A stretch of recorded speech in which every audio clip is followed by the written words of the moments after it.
তো হ্যালো বন্ধুরা, welcome back. তো চলে এসেছি আরও একটা নতুন ভিডিওতে। আর ভিডিওর টাইটেল আর থাম্বনেল থেকে তো বুঝতেই পারছো বন্ধুরা কি বিষয় নিয়ে কথা বলতে চলেছি। তো হ্যাঁ বন্ধুরা, ইস্ট বেঙ্গলকে নিয়ে কিছু ট্রান্সফার রিলেটেড আপডেট আছে, তো সেই আপডেটে কিন্তু তোমার সঙ্গে শেয়ার করব।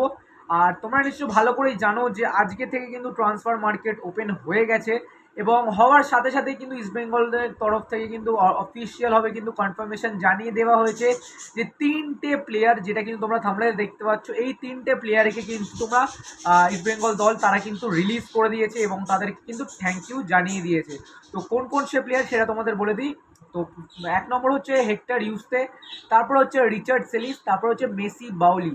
তো হ্যাঁ বন্ধুরা, এই তিনটে প্লেয়ারকে কিন্তু ইস্ট বেঙ্গল দল তারা কিন্তু বেশি বেশিক্ষণের জন্য কন্টিনিউ করতে পারেনি।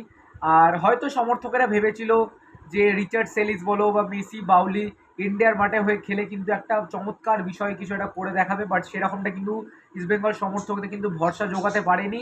এবং তার পাশে কিন্তু হেক্টর ইউস্তে, যে কিন্তু মোহনবাগানের হয়ে খেলছিল, তারপরে কিন্তু ইস্টবেঙ্গল সই করে থাকে।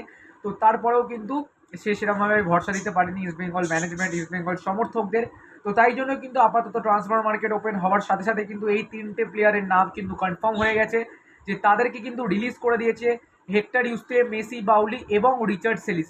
তো আমি জানি না সমর্থকেরা কি বলবে এই রিলিজটা নিয়ে। তো তোমাদের মতে কি বলে সেটা কিন্তু অবশ্যই কমেন্ট করে জানাতে একদম বলো না। আর ইস্ট বেঙ্গলে কিন্তু অনেক কটা ট্রান্সফার আপডেট আরও আসছে, সেটার জন্য কিন্তু অবশ্যই চ্যানেলটাকে সাবস্ক্রাইব করতে বলো না, লাইক করে কিন্তু শেয়ারটা করে দিও।